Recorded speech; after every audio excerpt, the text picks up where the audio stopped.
right, hey, I'm Damon, owner of the Healing Sanctuary. We are a holistic and restorative retreat for folks to reset their mind, body, and emotions. We're here in Las Vegas, Centennial Hills, Nevada. Hey, today I have Michael Flores here. I'm really excited to connect with you again. It's been a minute.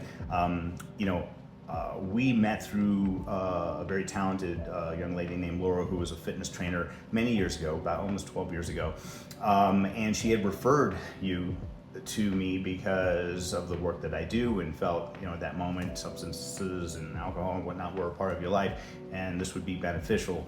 And so the funny thing is that in my phone, I still have you 12 years later, Mike, Young, Laura, Fu, because we used to actually practice Qigong and breathwork at Lucky Fu's, back in the day. So it is kind of a funny thing, inside thing, but nonetheless. So I guess because of this, though, I believe you were really interested in the breath. You were interested in Qigong, which is the mastery of internal martial arts, right?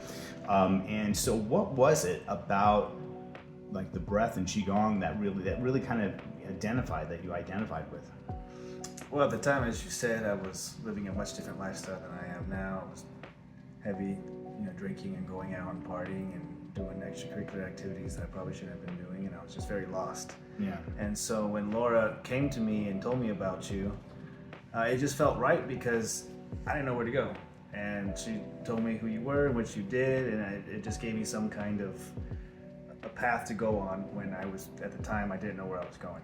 And so when she introduced us and I got into it and started doing the breath work, and we were doing one-on-one sessions for a long time. Mm-hmm. I had a couple of years. Yeah, I had a lot going on, and that really helped me to progress as a person, to become more into who I am now as a man. And it really just connected me with myself in a way that I haven't been connected with before that. Sure. So tell me about your personal practice now, and how has it transformed you over time? The practice itself has evolved. I used to do all the morning things that we went over, the breath work, the morning tonic, the cold shower, and I still do some of that stuff. I still do breath work. It's changed throughout the time, and I still do the cold shower, which I did this morning actually before I got here. I did some breath work as well, and it's just really helped me just in life in general, from going from lost and not knowing what I'm doing to having an idea of what I want to do in life. And this kind of brought me to where I am now. So a North Star kind of gives you direction. That's right. Yeah, okay. So all of this has not just led you on a healing journey, but it also has positioned you to really go all in. Mike is another breath practitioner who has gone through the program of the Kin Chi Do. Kin is in kinetic, Chi is life force, Do is the act of doing so. This is moving life force energy and consciously, intentionally. And now you've expanded though into NLP, you've expanded into Huna, you've been able to get out of like the hospitality and nightlife kind of world, which is great because it's very difficult to do that, make that transition. Many of us don't make it out, to be honest. But now shifting in true health and wellness lifestyle, it's inspiring to see you've been able to make that transition. I know it's a very hard thing to do. I think one of the things that anchor you is the fact that you have kids, and you've really stepped up over the years. So I know that Angela and myself are very proud of you and the man that you have become.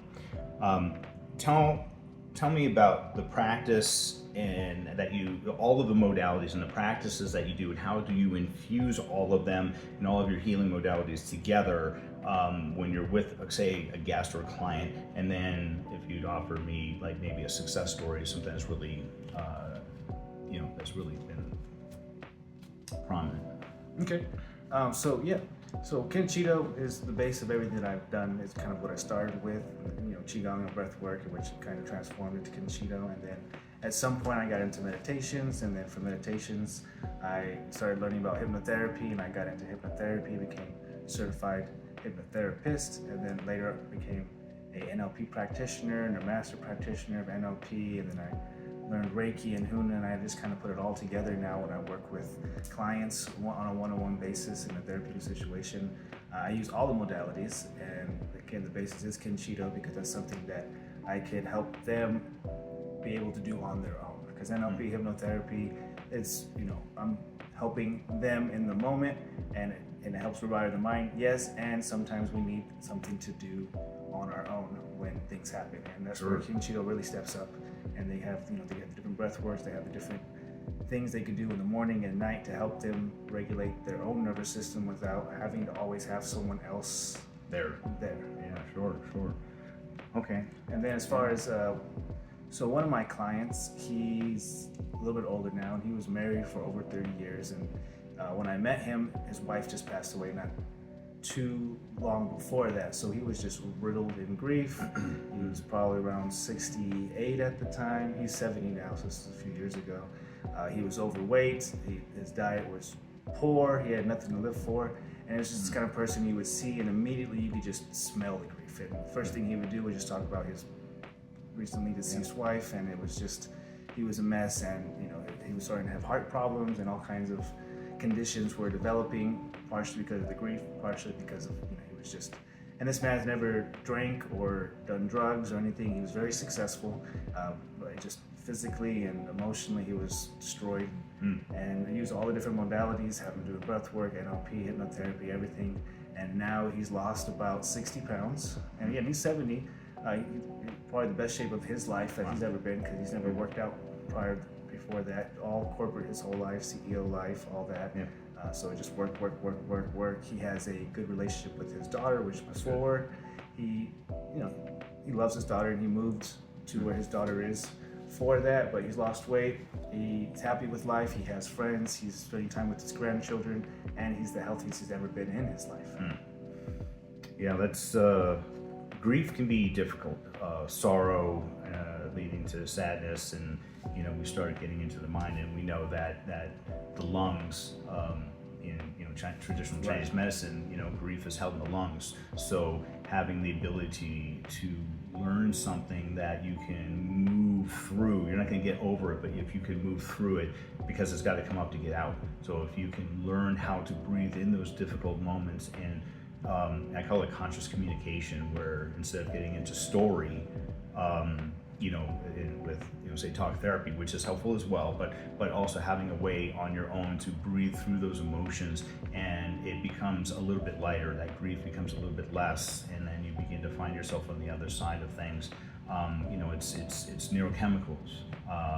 Being able to tap into the chemistry of the body, and sharing all of these things that you do, from the NLP and the hypnotherapy, the Huna, all of those, it all matters. So when we put the pieces together of this puzzle, which we all are intricate pieces of puzzle, we're very, difficult, like our lives are difficult and complicated. So, when somebody's life falls apart, and being able to use all these modalities to pick up those pieces and find the right ones to put back together to make them whole, instead of looking at pharmaceutical, drugs and other modalities that really it puts a Band-Aid on a bullet wound, rather than really trying to get to the whole food, right, to the whole person, and redesigning somebody from the inside out to give them life again, and being able to see the light in their eyes come on point when they really understand